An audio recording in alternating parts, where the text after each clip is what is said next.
Hello again.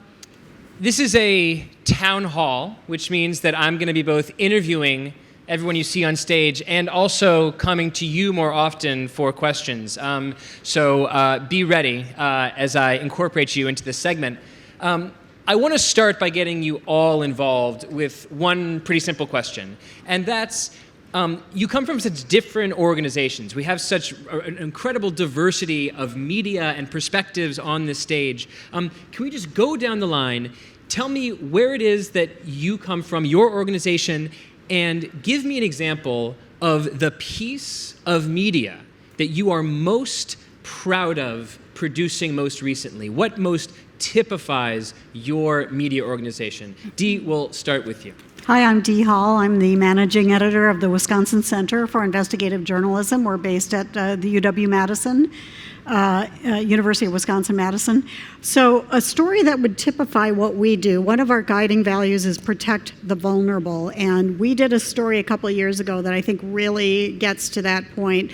We did a mail survey of inmates in long-term solitary confinement because you cannot interview them. There's no way to really communicate with them. And we surveyed 100 men in long-term solitary confinement, and then we printed the results, which of course showed that there was a lot of issues that came up, a lot of mental health issues, medical issues, isolation, social deprivation, but that story took months. It took months to get the responses back, to collate them, and then to do interviews around that. So that would be a story that we would do that a lot of news organizations probably would not bother with. Fantastic. Mukhtar. Hello, my name is Mukhtar Ibrahim. I am the founder and executive director of Sahan Journal. It's a new nonprofit news organization that covers immigrants and refugees in Minnesota, and we are based in St. Paul.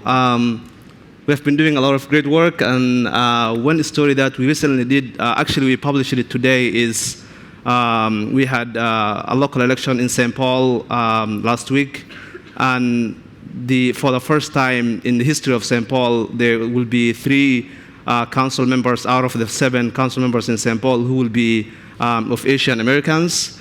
And we did a story about that and what it means for the city of St. Paul and the changing demographics of the city. So our mission is to really tell stories about the successes, challenges, and transformations of immigrants and refugees in Minnesota, and that's one story that can exemplify the work we are doing, and it's published today, so you can read it. Brilliant. It's news. Kari. At WCCO, we like to cover what makes Minnesota great. You know, this is our community, and we're the locals, and we cover it like that. And so I could just say I cover the weather. Well, I do cover the weather really well. One proud moment is actually a story we're still working on, and we have for the most of the year, where there's a pollution investigation in the East Metro. And we've been asking a lot of questions, and we're holding the company and the powers that be accountable.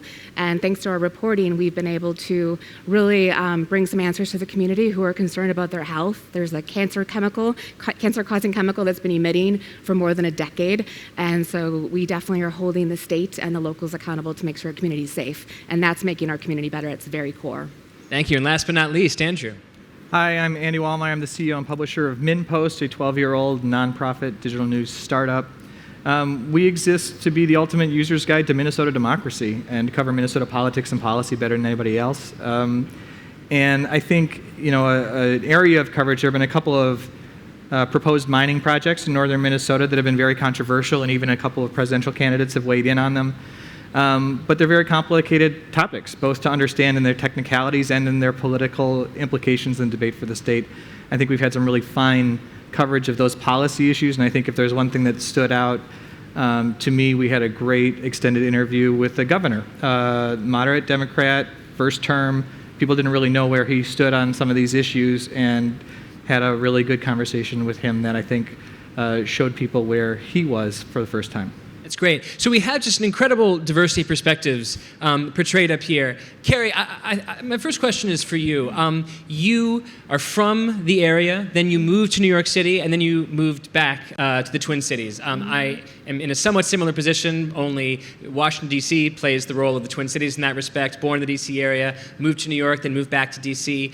I'm interested in your perspective. What do you see as a vet of local TV as the biggest difference between the local TV world of New York, like the capital of American media, and the local TV world of Minneapolis, St. Paul?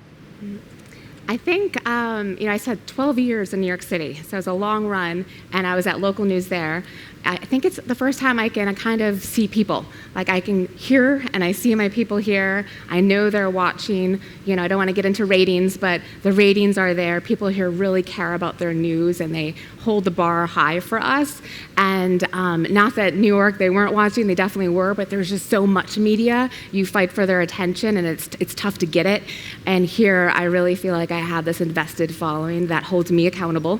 And then also that they're emailing me, they're tweeting me, they're calling me, and they're definitely making sure my reporters and my team know what's going on and that so we don't miss anything. So I see the people. You very politely avoided a slam on New York City. I'm going to go all the way there and slam it. I do think that one important difference between a place like New York City or even Washington, D.C., honestly, Boston, maybe San Francisco, is that a lot of these large, dense coastal cities are places where young people in their 20s come in for a brief period of time, establish their careers, and then they leave. This isn't to say, of course, that there aren't people who live in these cities for decades and decades and decades. Of course there are. But a lot of people, I think, treat these cities as career trampolines. And that's one reason why you don't have this investment in the local community. It's just because you don't see this as a place you're going to live for 10 years. And as a result, why would you pay a lot of attention to what's happening right down the street? You pay attention potentially to national news. Andy, for you, tell me about the role that MinnPost plays in an already pretty crowded local news scene in Minneapolis and Minnesota. As Matt, my fellow Thompson, was just saying a few minutes ago, Minnesota is spectacular and unique in terms of the success of its local news. How does MinnPost see a niche where it can be successful here?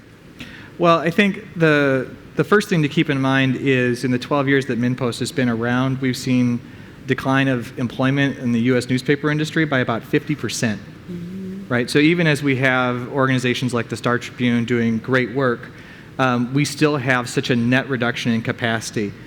And it could be argued that even in its heyday, there are a lot of topics that are really important and vital to the conversation that aren't covered all that well.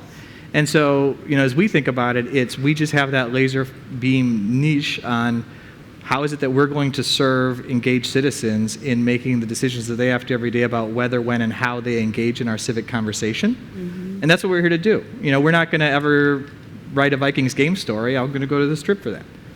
Right. I'm interested to go to the audience now.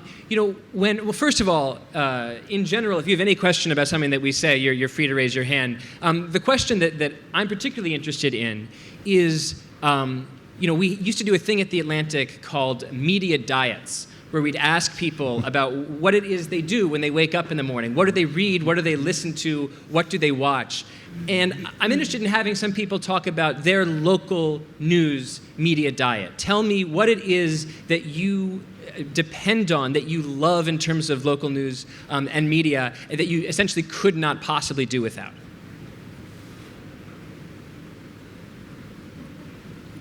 Right behind you. I retired a few years ago from working at the St. Paul Pioneer Press, and now I've become a news consumer. So I wake up in the morning and I subscribe to both dailies, the Star Tribune and the Pioneer Press. And after a while, I go online, and I usually focus on my emails that come in. And I've noticed, as things get kind of crowded, the subject line becomes rather critical to whether I'm going to click on it. And I find I click quite a bit on MinnPost. But I also subscribe to news digests that get put together by various people, which I find an extremely useful way to get a quick absorption, both from left and right, of what's happening. Can you say more about what it is about the MinnPost subject lines that are so effective at capturing your fleeting attention? They reflect my interests. I have an extremely Pure strong... familiarity? Say again, please? No, go ahead. I have an extremely strong interest in Minnesota politics, and the reporters who cover the Capitol especially have caught my attention with their excellent reporting. And they tend to focus on the issues that grab me. I'm extremely interested in public records. And MinnPost has an extremely solid data journalism crew that pulls together, Greta Call, for example, pulls together some beautiful information that spreads the information perfectly.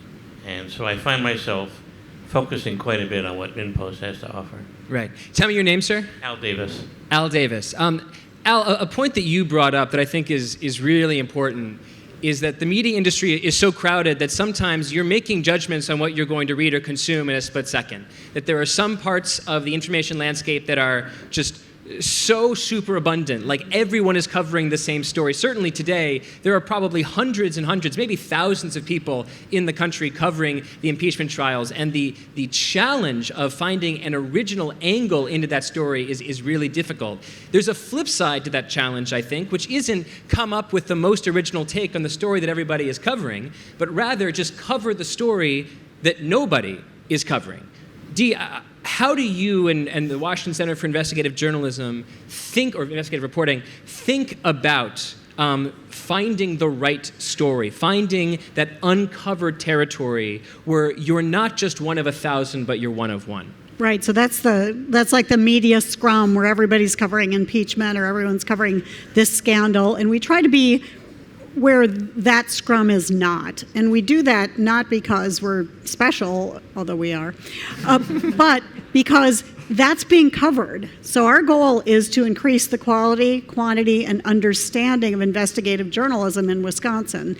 And so if somebody else is doing a great job of investigating something, we cheer them on. If we get tips, we hand them to them. You know, if the Milwaukee Journal-Sentinel is leading the pack, we give them our tips because we don't all need to be writing the same stories. There are literally 1 million stories out there. So what we try to do is we look at, does it protect the vulnerable, expose wrongdoing, explore solutions. Those are 3 of our guiding values. Then we also look geographically. There are parts, western Wisconsin is a great example, that don't really have a lot of media outlets that cover their issues. That's how we started covering frac sand mining back in 2011. We were getting calls from reporters saying, what is this stuff? What's fracking? What's frac sand? And we're like, we don't know, but I think maybe this is something we should start covering. So that's what we look at. We look at undercovered communities, undercovered regions, and undercovered stories. Right. Mukhtar, what Dee is talking about essentially is the fact that even in a crowded media environment, you can still succeed if you are smartly specializing in something. Tell me 2 things. First, what you saw was deficient about the way that Minnesota or Minneapolis media was covering the immigrant and refugee population. And second, give me a sense of what you think your readers are most interested in. What are the stories that perform the best? The first question is, I did a journalism degree at the University of Minnesota and worked at, the largest newsrooms in the state. I worked for D. Hall was my former boss at the Wisconsin Center for Investigative Journalism. And, though I am a practicing journalist, I'm also a news consumer. I read stories with a critical eye. And throughout my time, I really found out that stories about immigrants and refugees are written about in a very superficial way, that is not really authentic, that's not very comprehensive, and that's not true to how people live their lives. So I quit my job at the Star Tribune and launched this new nonprofit that I thought will do a better job in terms of keeping the stories of all these communities on the front page every day. And we are seeing, a lot of appetite for this kind of coverage and a lot of hunger in the community.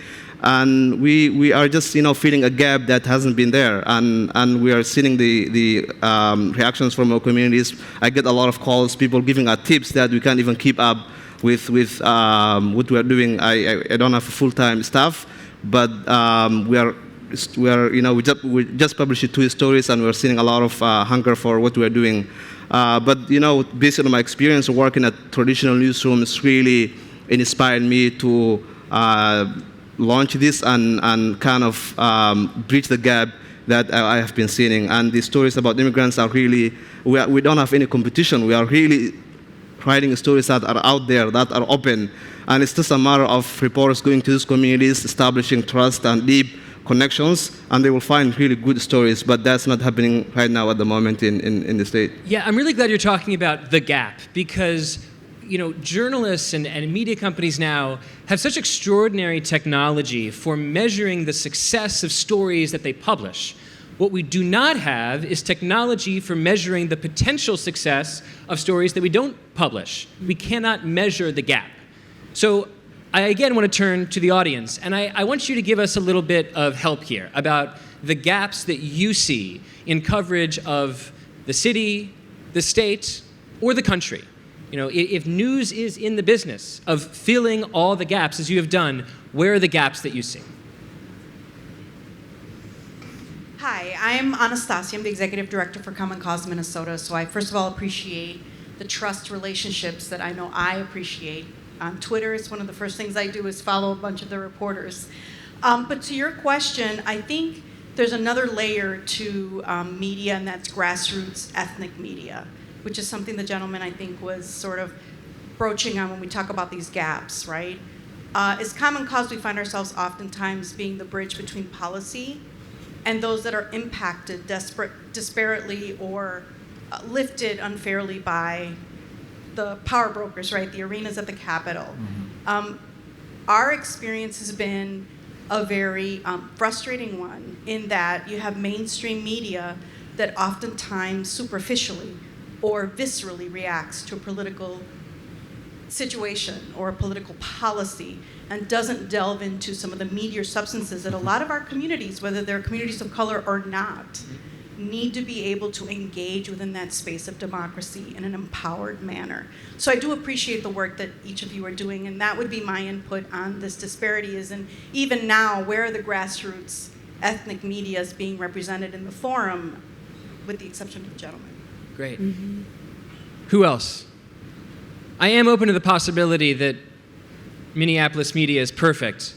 However, I think it's also possible that there still are gaps, or at least ways of covering the news or sports or arts, anything that might make you more likely to watch, read, and subscribe. Hi, I'm Ruth Thompson. I teach journalism at Southwest Minnesota State University, way down in Marshall, where nobody lives. And we have 12,000 people. We have a very small newspaper. I think they have 5 reporters, 6 reporters, and one of my students actually works for the paper. Sabrina, wave your hand. Come on. Sabrina's over here. She doesn't want you to know, but she's over here. Works for the Marshall I just did some reporting. Yeah.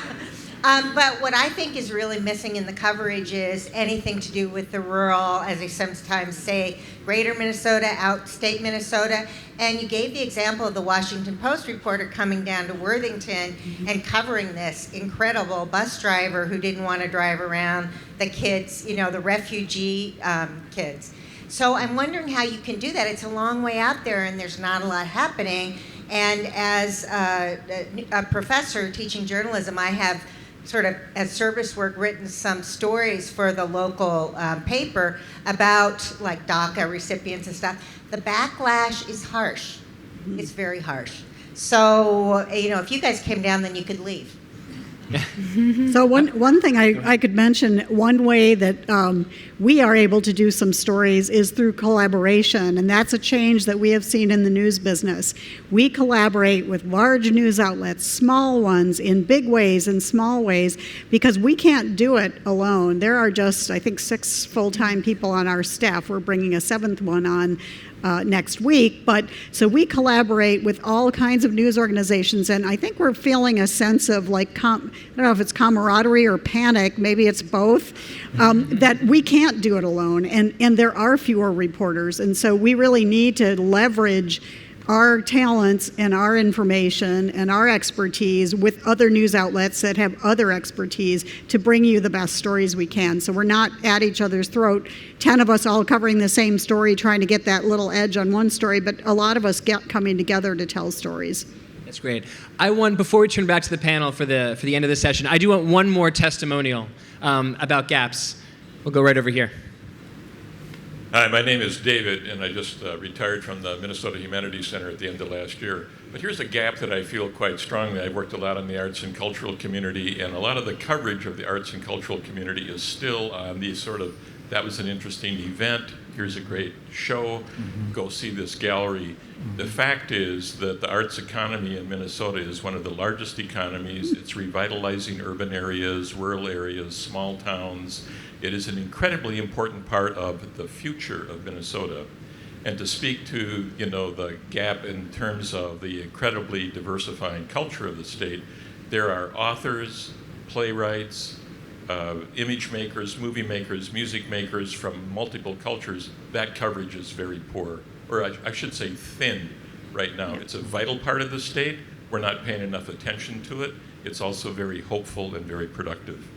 That's a really, really smart idea. Mukhtar, I wonder, is this an interest of yours in covering the immigrant and refugee community, not only covering, we mentioned sort of the policy side of it, the demographic side of it, both really important. Do you also find that there's a strong readership, strong interest in the arts and culture aspects of these communities as well? Yes, I think there's a big interest in that, and these are communities that have different cultures and beliefs and all that. And every community has its own culture and interests. So we are, covering arts and culture, business, health, and all the topics that we think will create a well-informed community. So we want to inform these immigrant communities about issues that are happening in their midst, and whether that's politics-wise or culture-wise or economic-wise. We just did a story a couple of weeks ago analyzing the demographics there in the state. And we found out that some of the largest immigrant groups in Minnesota are actually deepening their roots in the state. These are not newcomers. They are first generation, second generation immigrants are really establishing businesses and creating their own companies and playing a big role in the state politics or local politics. So we did a story about that, analyzing and making sure that these are really communities that are here, and we should inform them and tell these stories in a more authentic way. And also, I was going to say, general interest newspapers, as they've gotten smaller and smaller, they keep having to make choices. Which beats do they keep? Arts and culture beats, environmental beats, even covering some local governments. A lot of those have fallen by the wayside as the news staffs have gotten smaller. So it's, in some cases, you've had these niche publications sort of come in and fill in the gap. But the truth is there are just fewer people out there, and these beats are the ones that have been on the chopping block. Right. Last question. Everyone up here represents a different aspect of the future of local news. We have nonprofit policy specialization. We have an investigative reporting team. We have a digital website focused on breaking demographic changes locally and in the state. Kari, local news is typically thought of as an older form of media, but you guys are starting to look at new streaming opportunities to get your media in front of younger audiences. Just tell me a little bit about that initiative. Yeah, definitely. It's crazy to talk about growth, right? Like I hired 5 people in the past 3 weeks, and that's great. And it means that CCO is going to be across more platforms. So we're already doing TV, we're already doing .com, we're doing social platforms, but we're a couple weeks away from launching CBSN Minnesota. So it'll be the first local news that will be an interactive streaming network for us. And so, our hope is that we're a legacy station that has a strong following, but we're going to get the next generation. I tell my people who, are like, oh, more work. I said, now I want to get the daughter and the granddaughter. We already got grandma and mom. So the goal is that we'll get the next generation. We'll have them continue to consume news and be aware and have fun doing it. A lovely rallying cry. Let's get the next generation. Thank you, everyone on this panel, and thank all of you.